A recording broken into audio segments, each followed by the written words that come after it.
അപ്പോൾ അവൻ പറഞ്ഞു, ഞാൻ കൈ പിടിച്ച് കഴിഞ്ഞപ്പോൾ പറഞ്ഞു എൻ്റെ അമ്മയായി തന്നെ ഞാൻ കാണുമെന്ന് പറഞ്ഞു. അപ്പോൾ ഞാൻ പറഞ്ഞു എനിക്ക് ഈ കല്യാണം തന്നെ മതിയെന്ന്. അവിടുന്ന് തന്നെ ഇറങ്ങുമ്പം തന്നെ എൻ്റെ വീട്ടിലെല്ലാവരും പറഞ്ഞു നമുക്ക് വേണ്ട മോളെ ഈ ബന്ധം എന്ന് പറഞ്ഞു. ഞാൻ പറഞ്ഞു ഇവരങ്ങോട്ട് വരുവാണ്, 2 നല്ല മക്കളാണ്. പക്ഷേ ഇളയ കുട്ടീനെ ഞാൻ കണ്ടിട്ടില്ല, മൂത്ത കുട്ടീനെ മാത്രമേ അന്ന് ഞാൻ കണ്ടിട്ടുള്ളൂ. കല്യാണം നിശ്ചയിച്ചു. കല്യാണത്തിൻ്റെ ഒരു 3 ആഴ്ച മുന്നെയാണ് ഒരു ചെറിയൊരു ന്യൂസ് കിട്ടി നമുക്ക്. ആർക്കും എങ്ങനെയാണെന്ന് അറിയില്ല. ഇവർ ഒരു അപാകത ഉണ്ടെന്ന് പറഞ്ഞു. അപാകത എന്ന് പറഞ്ഞാൽ ഞാൻ അറിഞ്ഞത് ഒരു മദ്യപാനം ഉണ്ടെന്നാണ്. അപ്പോൾ എൻ്റെ അച്ഛൻ മദ്യപിക്കുമായിരുന്നു, പക്ഷേ ഒരു വിഷയമില്ല. പക്ഷെ ഞാൻ പറഞ്ഞു മദ്യപിക്കുന്ന ആളെല്ലാം വിഷയക്കാരെന്നൊന്നും നിങ്ങൾ കരുതണ്ട. എൻ്റെ വീട്ടിലുള്ള എല്ലാവരോടും ഞാൻ പറഞ്ഞു. എൻ്റെ കൂടപ്പുറപ്പുകൾ മാത്രമല്ല, എനിക്ക് എൻ്റെ സ്നേഹിതരെ കുറേ ആളുണ്ട്. അവരൊക്കെ പറഞ്ഞു നീ കല്യാണം കഴിച്ച് പോകുമ്പോൾ നമുക്ക് ഭയങ്കര സന്തോഷമാണ്. അപ്പോൾ അവരോട് ഞാൻ പറഞ്ഞു മദ്യപാനമൊന്നും സാരല്ല, അതൊക്കെ നമുക്ക് മാറ്റിയെടുക്കാമെന്ന് പറഞ്ഞു. 25,000 രൂപ ഈ ഡ്രസ്സ് എടുക്കുന്ന ദിവസം വന്ന് പെരുമ്പാവൂർ സീമാസിൽ വെച്ചിട്ടായിരുന്നു ഡ്രസ്സ് എടുത്തത്. വലിയ ഡ്രസ്സൊന്നുമില്ല, കുറച്ച് ഡ്രസ്സ്. 25,000 രൂപ അവരെ കൈ കൊടുത്തു ഞാൻ. സാർ നമുക്ക് പിന്നെ ബീനയുടെ ഭർത്താവ് ശശിയെ വിളിക്കാമല്ലോ. അപ്പം പിന്നെ മിലിറ്ററിയിലായിരുന്നു നേരത്തെ? നേവിയിലൊരു 9 വർഷം വർക്ക് ചെയ്തിട്ടുണ്ട്. നേവിയിൽ? കൊച്ചിയിലായിരുന്നു. കൊച്ചിയിലാണ് വർക്ക് ചെയ്തത്. ഇപ്പോൾ മൂത്ത മകന് പിന്നെ എത്ര വയസ്സായി കാണും? 32. കല്യാണമൊക്കെ കഴിഞ്ഞു? ഇല്ല, 2 പേരുടെയും കല്യാണം കഴിഞ്ഞു. ഓ, ഇളയതിന്റെ കല്യാണം ഞാൻ പറഞ്ഞില്ലേ 1.5 വർഷമായി ഞാനിപ്പോ. അത് ഇളയാളുടെ കല്യാണം അല്ലേ? മക്കളൊക്കെ ആയോ അവർക്ക്? ഇളയ മകനൊരു കുട്ടിയായി, മൂത്തവനും കുട്ടികളായിട്ടില്ല. വർക്ക് ചെയ്യുന്നുണ്ട്. കുട്ടികളെവിടെ താമസിക്കുന്ന? കല്യാണം കഴിച്ചു കുട്ടികള് ഇളയ മകൻ രാജാക്കാട് എന്ന് പറഞ്ഞ സ്ഥലത്ത്, മൂത്തവൻ അടിമാലില്. നിങ്ങളുടെ കൂടെ അല്ല, വേറെ സെപ്പറേറ്റ് താമസിക്കും. ഇടയ്ക്ക് വരുവും കാര്യങ്ങൾ തിരക്കൊക്കെ അന്വേഷിക്കുന്നൊക്കെ ഉണ്ട്. എല്ലാം ചെയ്തു.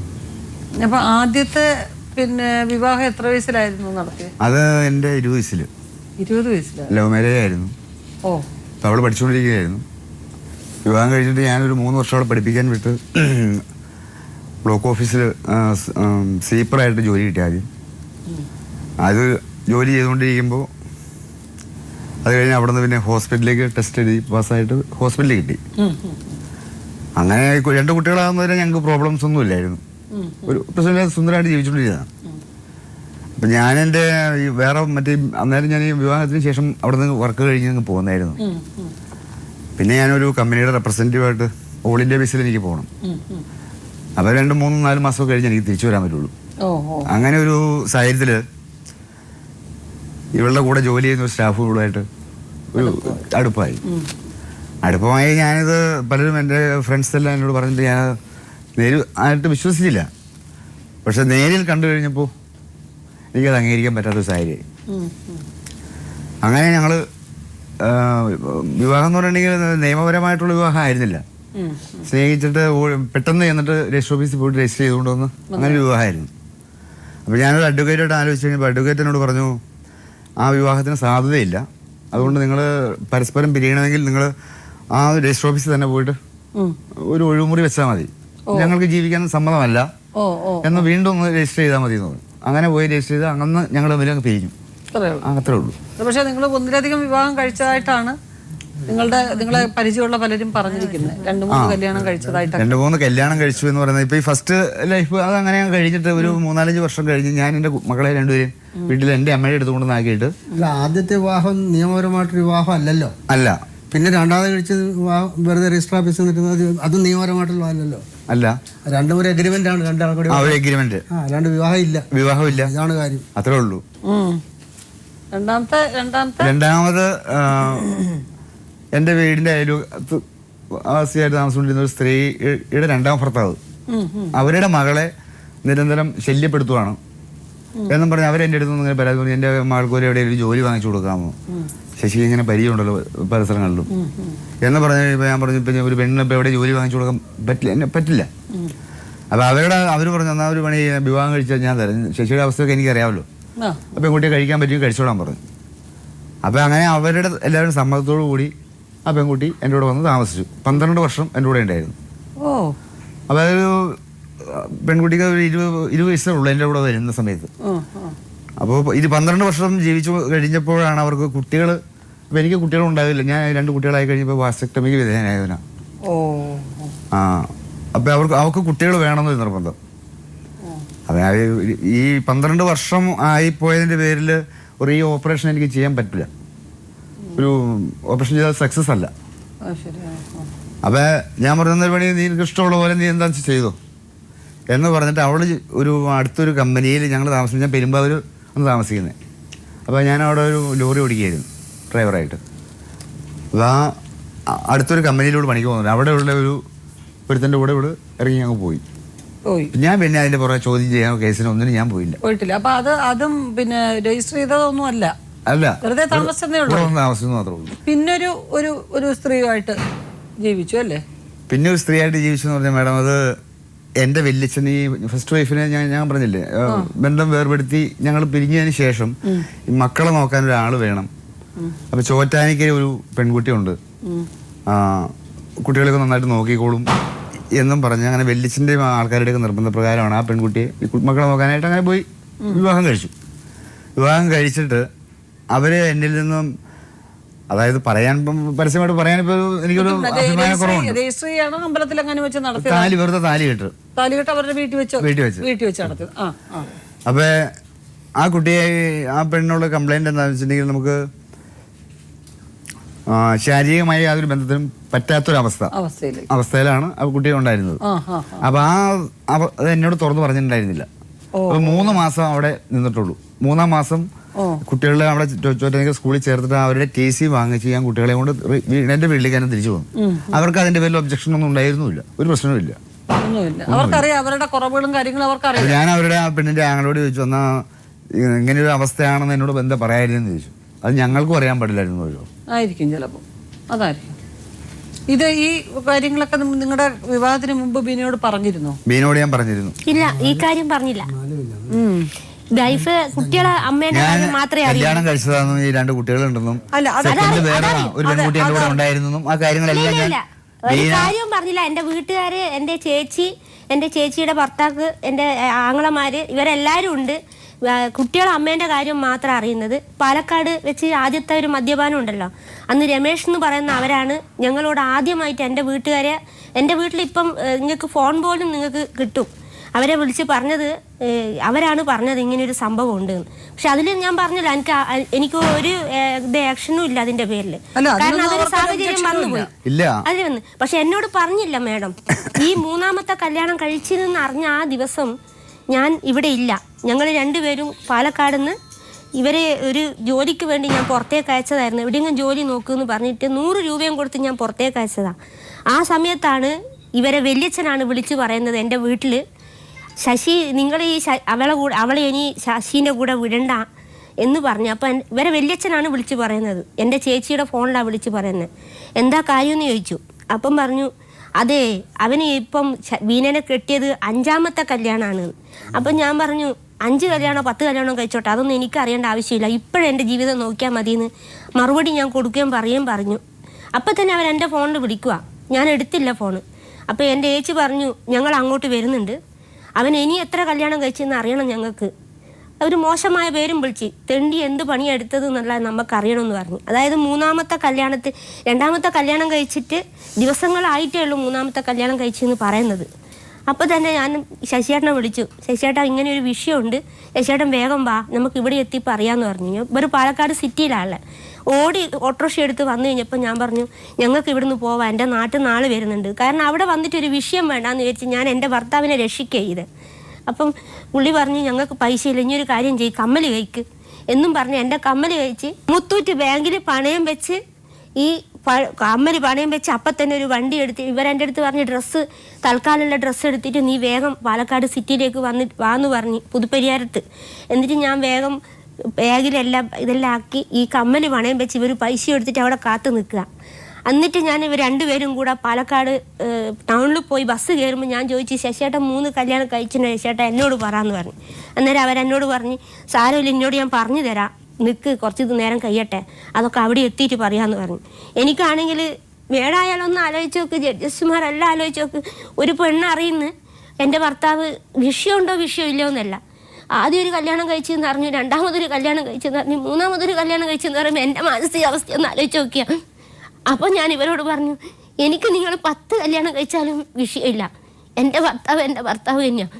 പക്ഷേ ഇവിടുന്ന് അങ്ങോട്ട് മാത്രമേ എൻ്റെ ജീവിതം ഞാൻ നോക്കുള്ളൂ. എന്നിട്ട് ഇവർ എന്നെ സമാധാനിപ്പിച്ച് നീ മിണ്ടാതിരിക്കുമെന്ന് പറഞ്ഞു.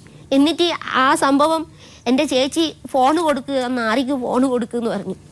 അത് ഇവർ കേൾക്കുക ഫോണിൽ നിന്നിട്ട്. ഇവരെന്നോട് പറഞ്ഞു എനിക്ക് ഭ്രാന്താണ്. ആ സമയത്ത് ഞാൻ കരയുക, ബസ്സിൽ നിന്ന് ഞാൻ കരയുക. ഒച്ചയും ബഹളമൊന്നുമില്ല, പക്ഷേ ഈ ബസ്സിൽ നിന്ന് തന്നെ ഞാൻ കരയുക. ഈ ജീവിതം എങ്ങനെയായിപ്പോയല്ലോ എന്ന് വിചാരിച്ചിട്ട്. അപ്പോൾ ഇവർ പറയാ നിനക്ക് ഭ്രാന്താണെന്ന്. അപ്പോൾ ഞാൻ എടുത്തേ ബൈക്ക് പറഞ്ഞു എനിക്ക് ഭ്രാന്തൊന്നുമില്ല, നിങ്ങളുടെ അമ്മക്കാ ഭ്രാന്ത് എന്ന് പറഞ്ഞു. ഈ ഒരു വാക്ക് ഞാൻ പറഞ്ഞു.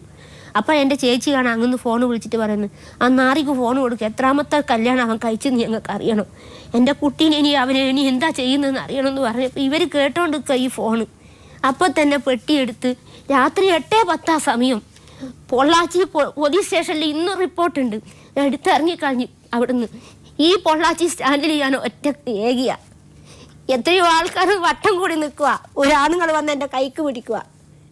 ഞാൻ അവിടുന്ന് കുതറി മാറിയിട്ട് ദൈവത്തിനെ ഞാൻ പ്രാർത്ഥിച്ചു അന്നത്തെ ദിവസം. അറിയാമോ മാഡത്തിന്, ഇത്രയുള്ള ഒരു പോലീസുകാരൻ, എൻ്റെ പോലീസ് ഒരു പെണ്ണ് ഇത്രയേ ഉള്ളൂ. അവരൊരിക്കലും പോലീസ് സ്റ്റേഷനിൽ എടുക്കില്ല. ഞാൻ പറയുന്നത് ഞാൻ വിളിച്ച ദൈവം അവർ വന്ന് മാറടാന്നും പറഞ്ഞ് അവർ കൈ മാറ്റിയിട്ട് എന്നെ ഒരു ഓട്ടോറിക്ഷയിൽ വിട്ടു. പിന്നെ അവിടെ എന്താ സംഭവിച്ചതെന്ന് എനിക്കറിയില്ല. പോലീസ് സ്റ്റേഷനിലേക്ക് വിട്ട് ഞാൻ പോലീസ് സ്റ്റേഷനിലെത്തി.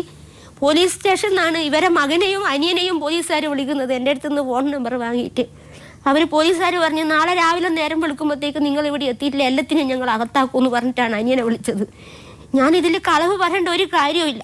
ഇവർ കല്യാണത്തിൻ്റെ മുന്നേ എന്നെ ഒരു കാര്യം അറിയിച്ചിട്ടില്ല. മേഡം എനിക്കൊരു സത്യാവസ്ഥ, ഈ ജഡ്ജസ്മാർ ഒരു സത്യാവസ്ഥ എനിക്ക് പറഞ്ഞു. ഒരു കുടുംബജീവിതത്തിന് കളവ് പറയുന്നത് ശരിയാണോ? ശരിയല്ല. അത് ശരിയായ അവരോട് ഞാൻ അതാ പറയുന്നത്. നമ്മുടെ കുടുംബജീവിതത്തിന് ഒരു കളവും പാടില്ല. നമ്മുടെ രീതിയിൽ നല്ല രീതിയിൽ രണ്ടുപേരും പോയി കഴിഞ്ഞാൽ ഇതിലൊരു വിഷയമില്ല. ഞാൻ ഇന്ന് വരെ അദ്ദേഹത്തിനോട് ഒരു കളവ് പറഞ്ഞിട്ടുണ്ടെങ്കിൽ ഞാൻ ഇവിടെ ഈ മാപ്പ് പറയാൻ തയ്യാറാണ്. പിറ്റേന്ന് 11 മണിക്കാണ് ഇവരെ മകനും അനിയനും കൂടെ വന്ന് എന്നെ പൊള്ളാച്ചിയിൽ നിന്ന് കൂട്ടിക്കൊണ്ടുപോകുന്നത്. അതേസമയത്തിന് നേരെ എൻ്റെ വീട്ടിലെത്തിയിട്ടുണ്ട് ഇവർക്ക് കേസാണ് ഉണ്ടാവുക. ആ കേസെന്ന് പോലും ഞാൻ ഇവരെ വേർപെടുത്തി കൊണ്ടുവന്നതാണ് ഞാൻ ചെയ്തത്. അവരെ അനിയനും മകനും അവിടെ എത്തിയില്ലേ ഇവർ കേസ് ഫയൽ ചെയ്യാൻ പോവുക. എൻ്റെ വീട്ടിലേക്ക് തിരിച്ചിട്ട് എന്നെ വിടുകയും പോവുക. എൻ്റെ വീട്ടുകാർ അവിടെ നിന്ന് പുറപ്പെട്ടിട്ട് വരുന്നുണ്ട്, അവരെ കൂടെ പോവാന്ന് പറഞ്ഞു. ഞാൻ പറഞ്ഞു വേണ്ട, എൻ്റെ അനിയനും മകനും വരും, ഞാൻ അവരെ കൂടെ പോയിക്കോളാന്ന് പറഞ്ഞു പോലീസ് സ്റ്റേഷനിൽ. എന്നിട്ട് പരാതിയില്ലാന്ന് ഞാൻ എഴുതി കൊടുത്തു. അവിടെ പറയുന്നത് ഇപ്പോൾ ആർക്ക് എനിക്കും എന്ത് വേണമെങ്കിലും പറയാം, നോണ വേണമെങ്കിൽ പറയാം, ആർക്കും പറയാം. പക്ഷെ ഇതിൽ സത്യാവസ്ഥ ഇതൊന്നുമല്ല. ഞാൻ ഈ ലാസ്റ്റ് എൻ്റെ കൂടെ ഒരു 12 വർഷം പെൺകുട്ടി ഉണ്ടായിരുന്നതാണ്. അവൾ വേറൊരാളുടെ പോയതിന് ശേഷം 2 വർഷം ഞാൻ വെറുതെ അങ്ങനെ ഫ്രീ ആയിട്ട് നടക്കുമായിരുന്നു. അങ്ങനെ ഇരിക്കുമ്പോഴാണ് മാതൃഭൂമി പത്രത്തിൽ ഒരു പരസ്യം കാണുന്നത്.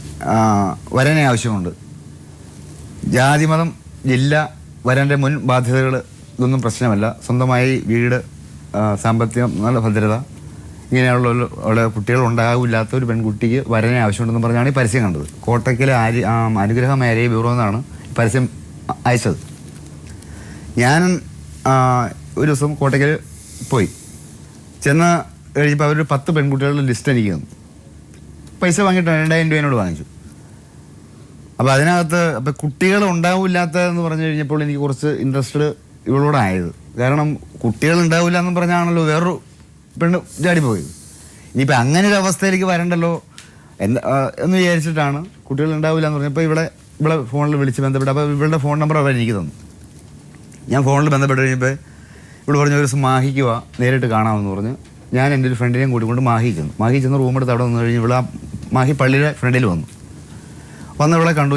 എൻ്റെ ഒരു ഫോട്ടോ ഞാൻ കൊടുത്തു, നിൻ്റെ വീട്ടുകാരെ കൊണ്ടുപോയി കാണിച്ചിട്ട് അവർക്കൊക്കെ ഇഷ്ടപ്പെടുവാണെങ്കിൽ, എൻ്റെ വീട് ഇങ്ങനെ ഇന്ന സ്ഥലത്താണ്, ഒത്തിരി ലോങ്ങാണ്, പറ്റുമെങ്കിൽ അവർക്കൊക്കെ ഇഷ്ടമാണെങ്കിൽ ആലോചിച്ചിട്ട് നടത്താം, എനിക്ക് നിന്നെ ഇഷ്ടക്കുറവൊന്നും ഇല്ല, മറ്റ് സാമ്പത്തിക കാര്യങ്ങളൊന്നും ഇതിനകത്ത് പറയുന്നില്ല. അപ്പോൾ ഇവിടെ എന്നോട് പറഞ്ഞു സ്വന്തമായിട്ട് എനിക്ക് മാഹിയിൽ ഒരു 5 സെൻറ്റ് സ്ഥലവും വീടും ഉണ്ട്. പിന്നെ എൻ്റെ അടുത്ത് വേറെ സാമ്പത്തികമായിട്ടൊന്നുമില്ല, അച്ഛനുമില്ല, അമ്മയില്ല, ആങ്ങളമാരാരുമില്ല, ഒരു 10-20 പവൻ്റെ ആഭരണം ഉണ്ടാവും. അപ്പോൾ ഞാൻ പറഞ്ഞു ഞാനിതൊന്നും ആവശ്യപ്പെട്ടില്ലല്ലോ, നിനക്ക് എൻ്റെ ഫോട്ടോ കൊണ്ടുവന്ന് എൻ്റെ വീട്ടുകാരെ കാണിച്ചിട്ട് ഇഷ്ടമാണെങ്കിൽ നമുക്കത് നടത്താമെന്നല്ലേ ഞാൻ പറഞ്ഞത് എന്നും പറഞ്ഞ് ഇവിടെ പോയി ആ ഫോട്ടോ കാണിച്ച് അവരെയൊക്കെ കാണിച്ചിട്ട് ഇഷ്ടപ്പെട്ടു എന്നും പറഞ്ഞുകൊണ്ട് ഒരു ഒരാഴ്ച കഴിഞ്ഞപ്പോൾ എന്നെ വിളിക്കുകയാണ്, നിങ്ങൾ എന്നെ പെണ്ണ് കാണാനായിട്ട് വരണം. അപ്പോൾ ഇവളുടെ വീട്ടിലുള്ള എല്ലാവരെയും വിളിച്ച് വരുത്തി കോഴിക്കോട് ഇവിടെ വാടകയ്ക്ക് ഒരു വീട് എടുത്ത് താമസിച്ചുകൊണ്ടിരിക്കുക. അപ്പോൾ ആ കാര്യമൊന്നും എനിക്കറിയില്ല. 7500 രൂപ വാടകയ്ക്ക് കോഴിക്കോട് നടക്കാവെന്ന് പറഞ്ഞ സ്ഥലത്താണ് ഇവിടെ താമസിച്ചുകൊണ്ടിരുന്നത്. ആ വീട്ടിൽ ചെല്ലാൻ പറഞ്ഞ് ഞാൻ അവിടെ ചെന്നു. അവിടെ ചെന്നപ്പോൾ ഇവളുടെ സ്വന്തക്കാരും ആൾക്കാരൊക്കെ വന്ന് നിൽപ്പുണ്ട്, അവിടെയുണ്ട്. അവർക്ക് കണ്ട് പരസ്പരം അങ്ങോട്ട് കൊണ്ട് സംസാരിച്ച് ഇഷ്ടപ്പെട്ടു. എന്നാൽ നീ നിൻ്റെ ആൾക്കാരെ ആരൊക്കെയാണ് വരാനുള്ളതെന്ന് എല്ലാവരും കൂട്ടിക്കൊണ്ട് എൻ്റെ വീട്ടിലേക്ക് വരാൻ പറഞ്ഞു. ഒരു 10-15 ദിവസം കഴിഞ്ഞപ്പോൾ ഒരു 16 പേര് ഇവർ എൻ്റെ വീട്ടിലേക്ക് വന്നു. എൻ്റെ വീട്ടിൽ വന്നത് കാര്യങ്ങളൊക്കെ സംസാരിച്ച് വിവാഹം ഉറപ്പിച്ച് ഈ കഴിഞ്ഞ 2011 മെയ് 18-ാം തീയതി. അങ്ങനെ വിവാഹം ഉറപ്പിക്കുമ്പോൾ നിങ്ങളുടെ ജീവചരിത്രവും നിങ്ങളുടെ പിന്നിലുള്ള ആ ചരിത്രമൊക്കെ അവരൊക്കെ ബോധ്യപ്പെടുത്തിയായിരുന്നു. 3 കല്യാണം ഇവര് വന്നവരിൽ 2 പേര് എൻ്റെ അയൽവക്കത്ത് 2-3 വീടുകളിൽ പോയി എല്ലാ കാര്യങ്ങളും അന്വേഷിക്കുകയും എല്ലാം ബോധ്യപ്പെട്ടിട്ടാണ് അതിന് ശേഷമാണ് ഈ ഉറപ്പിച്ചത്. ഇല്ല അങ്ങനെ ഒരു സംഭവം അവിടെ നടന്നിട്ടില്ല. അല്ലെങ്കിൽ ഇപ്പൊ അടുത്ത് താമസിക്കുന്ന വീട്ടുകാരോട് ഒരു വീട്ടിൽ പോലും അവിടെ 2-3 സ്ത്രീകൾ വന്ന് അപ്പൊ തന്നെ പോവുകയും ചെയ്തു. അവരിപ്പോഴും പറയുന്നുണ്ട് ചേച്ചിയുടെ മക്കളും മകനും വേറെ 2 പേരും കൂടി അടുത്ത വീട്ടിൽ പോയത്. ഞങ്ങളെ വീട്ടിലെങ്ങനെ നിങ്ങൾ വന്ന് അന്വേഷിച്ചെങ്കിലും ഞങ്ങൾ പറയായിരുന്നല്ലോ എന്നുള്ള തൊട്ടടുത്ത 3 വീട്ടുകാരും ഞങ്ങളോട് പറഞ്ഞു. അതിപ്പോ അങ്ങനെ കിടക്കട്ടെ. എന്തായാലും കല്യാണം നടന്ന ഞാൻ ഇവിടുന്ന് അപ്പം എൻ്റെ കയ്യിൽ സാമ്പത്തികമൊന്നുമില്ല എന്ന് ഞാൻ ഇവിടെ അഡ്വാൻസ് ആയിട്ട് പറഞ്ഞിട്ടുണ്ടായിരുന്നു. കാരണം ഞാൻ അന്ന് ആ സമയത്ത് മണ്ണൂത്തി ഹരിത കേരള അഗ്രികൾച്ചർ ഫാം ഒരു കാർഷിക ഗവേഷണ അതിനോട് ചേർന്നൊരു ഫാമുണ്ട്, അഗ്രികൾച്ചർ ഫാമാണ്. ആ ഫാമിലെ ഫീൽഡ് ഓഫീസറായിട്ട് വർക്ക് ചെയ്യുന്ന സമയം. അപ്പം ഞാൻ ഈ പത്രപരസ്യം കണ്ടപ്പോൾ ഞാൻ വിചാരിച്ചതെന്ന് വെച്ചിട്ടുണ്ടെങ്കിൽ ഒരു 50,000 രൂപ കിട്ടുവാണെങ്കിൽ ഈ ഫാമിൻ്റെ പ്രൊഡക്റ്റ് എനിക്ക് കോഴിക്കോട് വെച്ചിട്ട് നടത്താം, ബിസിനസ്സായിട്ട് ആരംഭിക്കാതെ. അപ്പോൾ ഈ ഫീൽഡിലൊന്നും പോകണ്ട, അപ്പോൾ ഈ ഏരിയയിൽ നിന്നൊന്ന് വിട്ടു നിൽക്കുകയും ചെയ്യാം എന്നുള്ള ധാരണയോടുകൂടിയാണ് ഇത് സമ്മതിച്ച് നടത്തിയത്. വിവാഹം കഴിഞ്ഞ് ഞങ്ങളിവിടുന്ന് ഞാൻ എൻ്റെ അമ്മയും ആൾക്കാരെയൊക്കെ കൂടി ട്രെയിനിനാണ് ഇവിടുന്ന് പോകുന്നത്. ഇവിടുന്ന് അവിടെ ചെന്ന് കല്യാണമൊക്കെ കഴിഞ്ഞ് 3-ാം ദിവസത്തോട് പറഞ്ഞു, ചേട്ടൻ എന്നോട് ക്ഷമിക്കണം, എൻ്റെ കയ്യിലുണ്ടായിരുന്ന അത്രയും സ്വർണവും പണവും എല്ലാം എൻ്റെ ആങ്ങള മേടിച്ചെടുത്തു. അതുകൊണ്ട് എനിക്കൊന്നുമില്ല, ഇനി ചേട്ടൻ എന്നെ കൈവിടരുന്നു. ഞാൻ പറഞ്ഞു വേണ്ട, നിന്നെ മതി എനിക്ക് എന്നും പറഞ്ഞ് അങ്ങനെ സംസാരിച്ച ഒരു പ്രശ്നമില്ലാതെ 3-ാമത്തെ ദിവസം ഈ കാര്യം പറഞ്ഞു. അപ്പം നിനക്കെന്നാൽ നീ ഇത് അവർ വാങ്ങിച്ചെടുക്കും.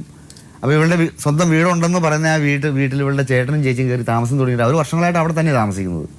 ഇവളൊരു 20 വയസ്സിൽ വീട്ടിൽ നിന്ന് പുറത്തു പോയിട്ട് പറശ്ശിനിക്കടവിൽ സ്വന്തമായിട്ടൊരു ബ്യൂട്ടി പാർലർ പോലത്തെ ഐവറി ഐറ്റംസൊക്കെ വിൽക്കുന്ന ഒരു കട നടത്തിക്കൊണ്ടിരിക്കുകയായിരുന്നു. അവിടെ നിന്നാണ് ഇവള് ബീന, അവിടെ നിന്നാണ് ഇവള് കോഴിക്കോട് വന്നിട്ട് ഒരു മാമി എന്ന് പറയുന്ന ഒരു സ്ത്രീയോട് കൂടി കാറ്ററിംഗും പഠിച്ചിട്ട് സ്വന്തമായിട്ട് കാറ്ററിംഗ് നടത്തിക്കൊണ്ടിരുന്നത്. ഇതൊക്കെ ഞാൻ അതിന് ശേഷം അറിഞ്ഞ കാര്യങ്ങളാണ്. എന്തായാലും 3-ാം ദിവസം ഞാൻ ഇവളോട് പറഞ്ഞു, കല്യാണം കഴിഞ്ഞാൽ 3-ാം ദിവസം ഞാൻ കോഴിക്കോട് ഇവളോട് പറഞ്ഞു, നീ എന്തിനാണ് എൻ്റെ അടുത്ത് മറച്ചു വെച്ചത്? നിനക്ക് നിൻ്റെ സ്വത്തും കാര്യങ്ങളും നിൻ്റെ ആൾക്കാർക്ക് കൊടുക്കണമെങ്കിൽ ഏൽപ്പിച്ചാൽ മതിയായിരുന്നല്ലോ എന്ന് പറഞ്ഞപ്പോൾ ഇവിടെ എടുത്ത വഴി ഞാൻ ആ കെട്ടിയ താലി ഇവിടെ വലിച്ച് പൊട്ടിച്ചിട്ട് എൻ്റെ മുൻപിൽ വെച്ച് നിങ്ങളുടെ ഒരു താലിയുടെ ഒരു വില എന്ന് പറഞ്ഞ ഒരൊറ്റ ഏറ് വെച്ച് കൊടുത്തത്. ഒരു സംഭവം അത് എറിഞ്ഞ് കളഞ്ഞുള്ള സാധനം. അത് ഞാൻ ക്ഷമിച്ചിട്ട് ഞാൻ അവിടെ നിന്ന് പിന്നെ ഒരു 1 ആഴ്ച 2 ആഴ്ച കഴിഞ്ഞിട്ട് ഞാൻ എൻ്റെ വീട്ടിലേക്ക് വരിക. എനിക്ക് അവിടുത്തെ സിറ്റുവേഷൻ കണ്ടപ്പോൾ എനിക്ക് അവിടെ നിൽക്കാൻ തോന്നിയില്ല. അപ്പോൾ ഇവളുടെ കുറച്ച് നിബന്ധനകൾ എന്താണെന്ന് വെച്ചിട്ടുണ്ടെങ്കിൽ പുറത്തു പോകാൻ പാടില്ല, രാവിലെ 10 രൂപ എടുത്ത് കൈ തരും. അപ്പോൾ ചായ കുടിക്കാനാണ് ഞാൻ ദിവസം രാവിലെ ചായ കുടിക്കുന്ന ആളാണ്, എനിക്ക് ചായ കുടിക്കാതിരിക്കാൻ പറ്റില്ല. അപ്പോൾ രാവിലെ 10 രൂപ തരും, വൈകുന്നേരം 10 രൂപ തരും. അപ്പോൾ ഇവിടെ പറയും പുറത്ത് ഇവിടെ അങ്ങനെ കറങ്ങി നടക്കാനൊന്നും പറ്റുന്നില്ല, ടിവിയും കണ്ടുകൊണ്ടുള്ള ഭക്ഷണം കഴിച്ച് ഇവിടെ ഇരുന്നു. ഈ ഒരു പക്ഷിയെ പിടിച്ച് കൂട്ടിലടയ്ക്കുന്ന പോലെ ഞാൻ അങ്ങനെ ഇരുന്ന് ശീലിക്കാത്തൊരു വ്യക്തിയാണ്. എനിക്കങ്ങനെ സാധിക്കുകയില്ല. ഈ ഫീൽഡിലും അതിലൊക്കെ പോയി നടന്ന് എന്തോ ഇല്ല, ജോലി ഈ മണ്ണൂത്തിലെ ജോലി രാജിവെച്ചിട്ടാണ് ഞാൻ കോഴിക്കോട്ടേക്ക് പോണത്, കഴിക്കാനായിട്ട് പോകുന്നത്. അത് ഞാൻ വീട്ടിൽ വന്നു കഴിഞ്ഞപ്പോൾ ഇവളുടെ ഫോണിലേക്ക് ഡെയിലി ഒരു തൃശ്ശൂരുള്ളൊരു കക്ഷി ഫോൺ വിളിയാണ്. അപ്പോൾ ഈ പരസ്യം കണ്ടുകൊണ്ട് വിളിക്കുന്ന ഇവിടെ കല്യാണം കഴിക്കാൻ സമ്മതമാണോ എന്ന് ചോദിച്ചാൽ വിളിക്കുന്നത്. അപ്പോൾ ഞാനിവളോട് പറഞ്ഞു, എൻ്റെ കല്യാണം കഴിഞ്ഞു എന്ന് നീ അവനെ വിളിച്ച് പറ, പിന്നെ വിളിച്ച് ശല്യപ്പെടുത്തൂല്ലോ. എൻ്റെ വീട്ടിൽ വന്ന് അന്ന് രാത്രി അവൻ വിളിച്ചു കഴിഞ്ഞപ്പോൾ ഞാൻ ഇവിടെ വഴക്ക് പറഞ്ഞു. അല്ല, അത് അവരുടെ ആ മാരേജ് ബ്യൂറോയിലല്ലേ വിളിക്കുന്നത്? അല്ലല്ല, നേരിട്ട്. എവിടുന്ന ഫോൺ നമ്പർ കിട്ടിയെന്ന് എനിക്കറിയില്ല, നേരിട്ടാണ് ഈ തൃശ്ശൂരിൽ നിന്ന് ഒരാൾ വിളിക്കുന്നത്. അപ്പോൾ ഞാൻ പറഞ്ഞു, ബീന നിന്റെ കല്യാണം കഴിഞ്ഞു എന്ന് നീ ആ വ്യക്തിയെ വിളിച്ച് പറ, അപ്പോൾ പിന്നെ വേലിൽ വിളിച്ച് ശല്യപ്പെടുത്തൂല്ലോ എന്ന് പറഞ്ഞു കഴിഞ്ഞപ്പോൾ ഇവിടെ എന്നോട് പറഞ്ഞു, നിങ്ങളുടെ സ്വഭാവം എങ്ങനെയാണെന്ന് അറിഞ്ഞതിന് ശേഷം ഞാനത് വേണ്ടാന്ന് പറയുള്ളൂ എന്ന് പറഞ്ഞപ്പോൾ ഞാൻ ഒരു അടി വെച്ച് കൊടുത്തു. അടി വെച്ച് കൊടുത്തപ്പോൾ വീട്ടിലാരും, എൻ്റെ അനിയൻ്റെ മകനുണ്ട് അവിടെ, എൻ്റെ അനിയൻ്റെ മകൻ്റെ മുൻപിൽ വെച്ച് ഇവിടെ കാലിൽ കിടന്ന് ചെരിപ്പൂരി എൻ്റെ കാരണക്കൂരി 2 കാരണത്തോട്ട് മാറി അടിച്ചു. അടിച്ചില്ലേ? എൻ്റെ അനിയൻ്റെ മകനോട് ചോദിക്കും സാറേ, അടിച്ചില്ല? അടിച്ചു. എന്താ സംഭവിച്ചെന്ന് അനിയന്റെ മകൻ കാരണം ഒരു 2 ആഴ്ചക്ക് മുൻപ് ഒരു ഭാര്യയിൽ നിന്ന് കിട്ടുന്ന ആദ്യത്തെ തല്ല് എനിക്ക്, ഈ 2-3 പെണ്ണുങ്ങളുടെ കൂടെ ഞാൻ ജീവിച്ചിട്ട് ഒരു പെണ്ണിൻ്റെ അടുത്തും അങ്ങനെ അനുഭവം എനിക്ക് ജീവിതത്തിൽ ഉണ്ടായിട്ടില്ല. ഞാൻ പറയുന്നത് അവരനുസരിച്ച് നിൽക്കണം. നല്ലത് അടിച്ചു. ഈ 2-3 ആഴ്ചക്ക് മുൻപ് ഇവിടെ മോര് കടയുന്ന ഈ കടകോൽ എന്ന് പറയുന്ന സാധനമുണ്ട്, അത് വെച്ച് ഈ ഇപ്പൊ താമസിച്ചുകൊണ്ടിരിക്കുന്ന സ്ഥലത്ത് വെച്ച് കരണക്കുരി ഇവിടെ അടിച്ചു. അതടിച്ചു. അത് എനിക്ക് കാരണം എന്റെ ഇത് മുഖം മുടി അടക്കം പിടിച്ച് ഇങ്ങനെ പിടിച്ച് വെച്ചിരിക്കുക. അപ്പൊ എന്റെ പാത്രം കഴിയുന്ന സമയമായിരുന്നു. പുറത്തു പോകരുത്, ഇങ്ങോട്ട് ഇങ്ങനെ കയ്യിൽ ഇങ്ങോട്ട് വെച്ചപ്പോ ഇരെ കൊണ്ട് ഞാൻ അടിച്ചു. സത്യം. പുറത്തു പോകരുത്, സിഗരറ്റ് വലിക്കാൻ പാടില്ല, അവൾക്ക് ഇഷ്ടമില്ലാത്ത ആളുകളോട് സംസാരിക്കാൻ പാടില്ല. എൻ്റെ അമ്മേനെ പോലും എനിക്ക് കാണാൻ പറ്റില്ല. എൻ്റെ മക്കളുടെ അടുത്ത് കയറി പോകുന്ന അവൾക്ക് ഇഷ്ടമല്ല. എൻ്റെ അമ്മയെ കാണാൻ 75 വയസ്സുണ്ട്. പ്രഷർ കൂടിയിട്ട് ഒരു സൈഡ് തളർന്ന ഒരു സ്ത്രീയാണ്. ആഴ്ചയിൽ ഒരു ദിവസമെങ്കിലും എന്നെ കണ്ടില്ലെങ്കിൽ അവർക്ക് വിഷമം കൂടും. അതിന് ഞാൻ പോകാൻ പ്ലാൻ ഇട്ട് കഴിഞ്ഞാൽ ഇവള് അപ്പോൾ തന്നെ അതിന് ഉടക്കമുണ്ടാക്കിയിട്ട് പ്രശ്നം ഉണ്ടാക്കും. അങ്ങനെ അനുസരിക്കാതെ ഞാൻ പോയത് പരമാർത്ഥാണ്. തിരിച്ചു വരുമ്പോൾ അവളെ കാണില്ല. മരുന്നെല്ലാം കൊണ്ട് കൊടുക്കാൻ പോവുകയാണ്. അല്ല, മരുന്ന് മേടിക്കുന്നുണ്ട്. ഗവൺമെൻറ് ഹോസ്പിറ്റലിൽ നിന്ന് മാസത്തേക്കുള്ള മരുന്ന് കൊടുത്തുകൊണ്ടിരിക്കുന്ന. അപ്പോൾ അവിടെ പോകുമ്പോൾ ഇവിടെ പറയുന്ന ഫോണിൽ വിളിച്ചു പറയും, നീ നിൻ്റെ അമ്മയുടെ കൂടെ കിടക്കാൻ പോകുന്നവനല്ലേ എടാ നായിൻ്റെ മോനെ. ഈ വക സംബോധനയുടെ ജീവിതത്തിൽ ഞാൻ കേട്ടിട്ടില്ല. ഇവിടെ പറയുന്നതിന് ധിക്കരിച്ച് മാറിക്കഴിഞ്ഞാൽ ഒരു ദിവസം ഇവിടെ നിന്ന് ഞങ്ങൾ മാഹിക്ക് ഞാൻ ഇവിടെ പോയ വഴിക്ക് ആലുവയിൽ ഒരു ബസ്സിന് പോവുക. അപ്പോൾ എന്നോട് പറഞ്ഞു ബാക്കിൽ പോയിരുന്നോളാൻ പറഞ്ഞു. അപ്പോൾ എന്തെങ്കിലും ആയിക്കോട്ടെ ഞാൻ പുറകെ പോരും. ഒരു നിയന്ത്രണം മാത്രമേ. ആലുവയ്ക്ക് ചെല്ലുന്നതിന് മുൻപ് ഇവിടെ ഇടയ്ക്ക് ഏതോ സ്റ്റോപ്പിൽ ഇറങ്ങിപ്പോയി. ഞാൻ അതിൻ്റെ ഇവിടെ നോക്കിയപ്പോൾ ഇവിടെ കാണാനില്ല. ഞാൻ അവിടെ അടുത്ത സ്റ്റോപ്പിൽ ഇറങ്ങി വെച്ച് ഒരു ഓട്ടോയും വിളിച്ച് അന്വേഷിക്കാത്ത സ്ഥലം ആലുവ ടൗൺ മുഴുവനും കറങ്ങി അന്വേഷിച്ച് കിടന്നു. അന്വേഷിച്ച് കിടന്നിട്ട് ഫോൺ ചെയ്ത് കഴിഞ്ഞപ്പോൾ ഇവിടെ പറഞ്ഞു ഞാനിവിടെ പോയിസൺ അടിച്ച് റെയിൽവേ സ്റ്റേഷനിൽ കിടപ്പുണ്ടെന്ന് തോന്നുന്നു. ഞാൻ വേഗം ചെന്ന് കഴിയുമ്പോൾ റെയിൽവേ സ്റ്റേഷനിൽ വെച്ച് കണ്ടു ഇവിടെ. അപ്പോൾ ഇവിടെ എന്നെ കണ്ട വഴി തളർന്നങ്ങ് വീണ്ടും പറഞ്ഞു ഞാൻ വിഷം കഴിച്ചിട്ടുണ്ട്, ഞാനിപ്പോൾ മരിക്കാൻ പോകുമെന്ന് തോന്നുന്നു. ഞാൻ എന്നാ കാരണം എന്നാ കാരണമൊക്കെ പിന്നെ പറയാൻ തോന്നി. ഞാനപ്പോൾ തന്നെ ഇവിടെ ചേച്ചിയെ വിളിച്ച് മാഹിയിലേക്ക് വിവരം പറഞ്ഞു. അപ്പോൾ ചേച്ചി പറഞ്ഞു ശശി മേടിക്കുമൊന്നും വേണ്ട, ഒരു സോഡ മേടിച്ച് കുടിക്കാനും കൊടുത്തു, അതിന് മുഖത്തൊന്നും കഴിച്ചാൽ അത് എനിച്ചോളൂ എന്ന് പറഞ്ഞു. ഞാൻ അതുപോലെ ചെയ്തു കഴിയുമ്പോൾ അവിടെ പതുക്കെ എനിക്ക് വന്നാൽ അടുത്ത ട്രെയിനിൽ വരെ ഞങ്ങൾ മാഹിക്ക് പോയി. അതുപോലെ പല സ്ഥലത്തും വെച്ച് ഈ അടിമാലി എന്ന് പറയുന്ന സ്ഥലം ജീവിതത്തിൽ അവിടെ ആദ്യമായിട്ട് കാണുന്ന സ്ഥലം. അവിടെ വാടകയ്ക്ക് ഒരു വീടെടുത്ത് താമസിച്ചിട്ട് ഞാൻ കുളിക്കാൻ പോയിട്ട് റിട്ടേൺ വന്നപ്പോൾ ആളെ കണ്ടില്ല. അവൾക്ക് ചെയ്യാത്ത അവൾ പറയുന്നത് ചെയ്തില്ല എന്നുള്ളൊരു ഒറ്റയാണ് കാരണം, കണ്ടില്ല. അപ്പോൾ ഞാൻ അടുത്ത വീട്ടിൽ നിന്ന് ചോദിച്ചു പറഞ്ഞു അവളെ എങ്ങാണ്ട് പോകാമെന്ന് പറഞ്ഞ് ബസ്സിൽ കയറി പോകണമെന്ന് പറഞ്ഞു. ഞാനത് എൻ്റെ വീട്ടിലേക്കും പോയി. ഇവള് ഒറ്റയ്ക്ക് ആ വീട്ടിൽ നിന്ന് പുറത്തിറങ്ങാതെ 10 ദിവസം ഒരു സ്ത്രീ ഒറ്റയ്ക്ക് ആ വീട്, അത് ഒരു ശ്മശാനത്തിനോട് ചേർന്നുള്ളൊരു വീട്, തൊട്ട് ചേർത്ത് വനം, ആ വീട്ടിൽ ഇവിടെ ഒറ്റയ്ക്ക് താമസിച്ചു. ലോകത്തിൻ്റെ എവിടെ പോകണമെങ്കിലും ഇവിടെ ഒറ്റയ്ക്കേ പോകുള്ളൂ. ഞാൻ കുറ്റപ്പെടുത്തി പറയുന്നതല്ല, ഇവിടെ ഉപേക്ഷിക്കാൻ വേണ്ടിയിട്ട് പറയുന്നതല്ല. അപ്പോൾ ആ രീതിയിലുള്ള സ്വഭാവ രീതികളൊക്കെ വെച്ച് പുലർത്തി കഴിഞ്ഞിട്ടുണ്ടെങ്കിൽ ഏത് പുരുഷനാ തല്ലില്ലാത്തവനും തല്ലിപ്പോവും. അത് സംഭവം എന്താണെന്നറിയാം, ഞങ്ങൾ വിറക് ഗ്യാസ് എന്നൊക്കെ വാങ്ങുന്നവർ ഞാൻ പറഞ്ഞാൽ ഒരു പൈസ പോലും അവിടെ ഉണ്ടാവാറില്ല.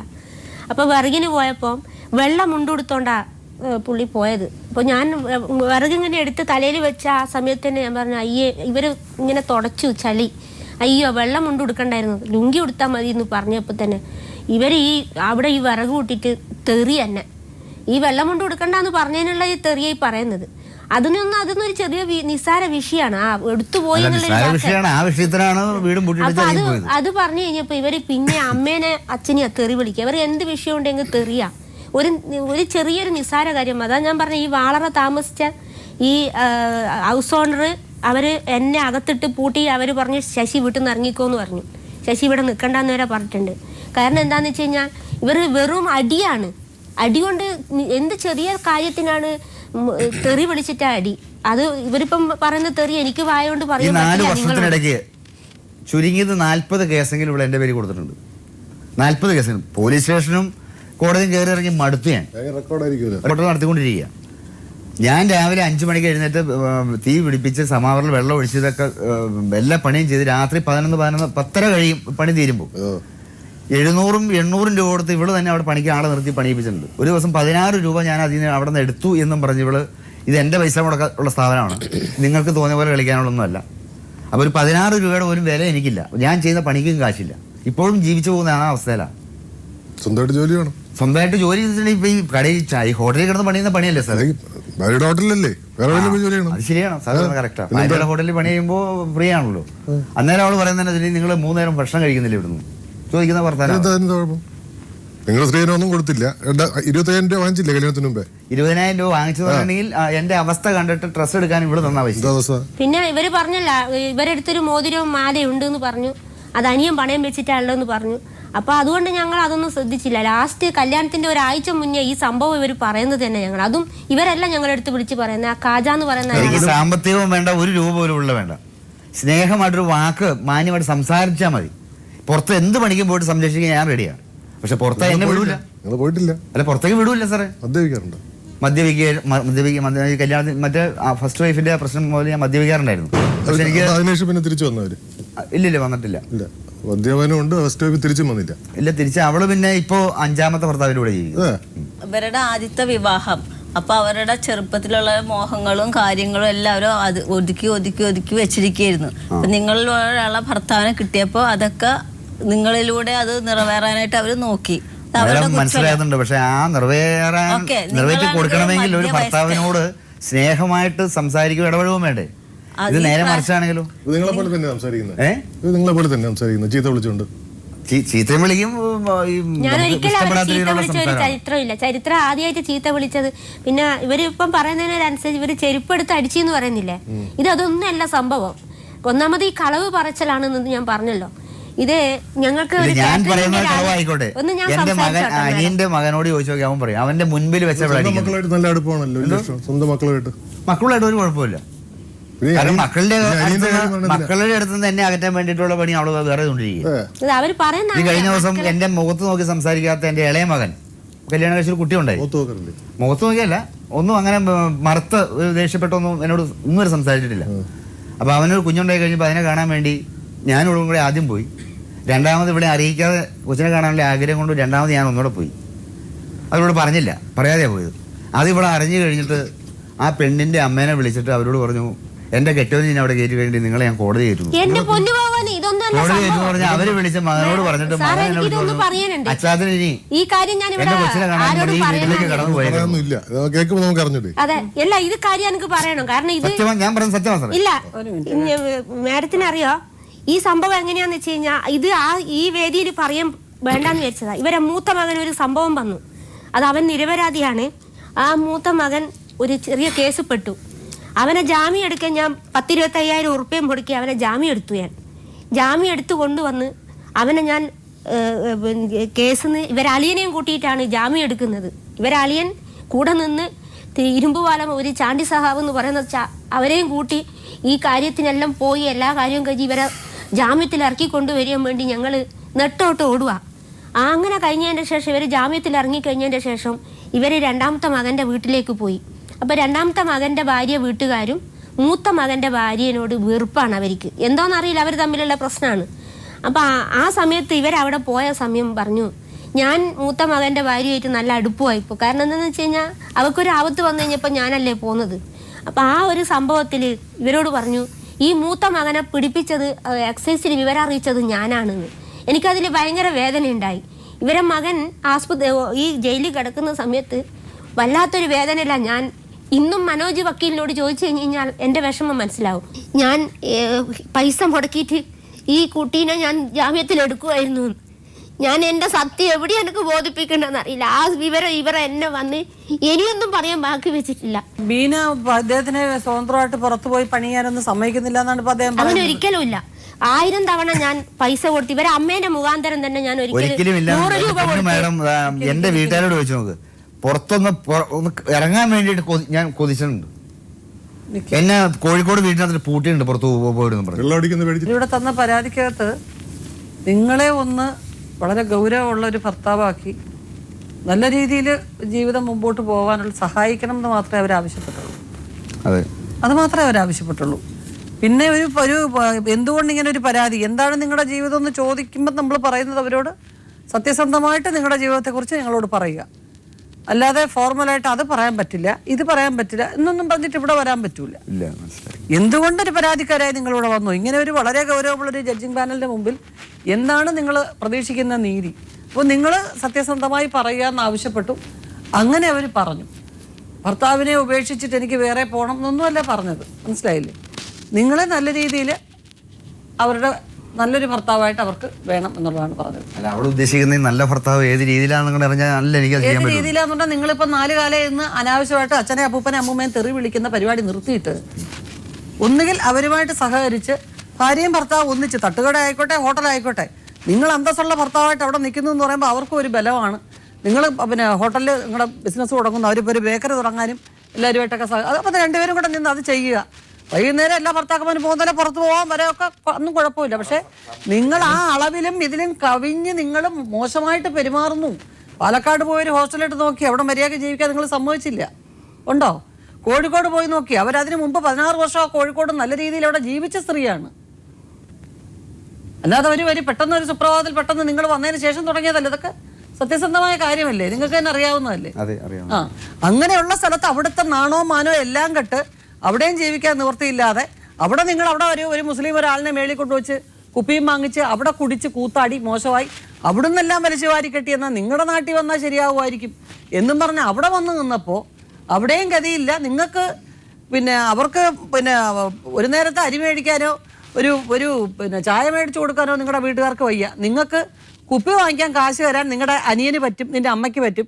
നിങ്ങൾക്ക് കഴിച്ചോണ്ടിരുന്ന മരുന്ന് കഴിക്കുമ്പോൾ നിനക്ക് വയറുവേദന എടുക്കൂടാ, അതുകൊണ്ട് നീ കഴിക്കണ്ട. അങ്ങനെയുള്ളൊരു ഉപകാരം അവർക്ക് കിട്ടി. പോയല്ലോ മരുന്ന് കഴിച്ചോണ്ടിരുന്നു, സാധാരണ ഒരു മരുന്ന്.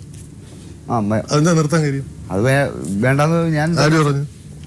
കഴിക്കുമ്പോ ഇത് റെഗുലർ ആയിട്ട് അസുഖം മാറണവരെ കഴിക്കണ്ടേ? ഇടയ്ക്ക് വെച്ച് മാഡം, മദ്യത്തിന് ഞാൻ പറഞ്ഞ മദ്യത്തിന് അടിമയല്ല. മദ്യം വേണം എന്ന് എനിക്ക് നിർബന്ധമില്ല. ഇപ്പൊ ഒരു 3-4 മാസമായിട്ട് ഒരു പ്രാവശ്യമല്ലാതെ ഞാൻ മദ്യം അങ്ങനെ കഴിച്ചിട്ടില്ല. അല്ലല്ല, 3-4 പ്രാവശ്യമായിട്ട് ഒരു 9 തവണ മദ്യം കഴിച്ചു. സാലറി കിട്ടുന്ന ആ ഡേറ്റിൽ ഇവിടെ വരും കൃത്യമായിട്ട്. അവര് ദിവസം തന്നെ ഞാൻ അറിയ പോലും ഇല്ല. അതും ഈ പണിയൊന്നും കിട്ടിയത് ഞാൻ അറിയില്ല. എന്റെ ഭർത്താവ് എന്റെ കൂടെ ഉണ്ടായിട്ടില്ല ആ സമയത്ത്. എനിക്ക് ജീവിത അവസാനം വരെ അവളുടെ കൂടെ തന്നെ ജീവിക്കണം എന്റെ ആഗ്രഹം. അത് ഇവളുടെ കുറച്ച് ഈ പിടിവാശി അഹങ്കാരവും കുറയ്ക്കുക, വേറെ ഒന്നും ഞാൻ പറയുന്നില്ല. രണ്ടുപേരും അങ്ങോട്ടും ഇങ്ങോട്ടും വിട്ടുവീഴ്ചകൾ ചെയ്യണം.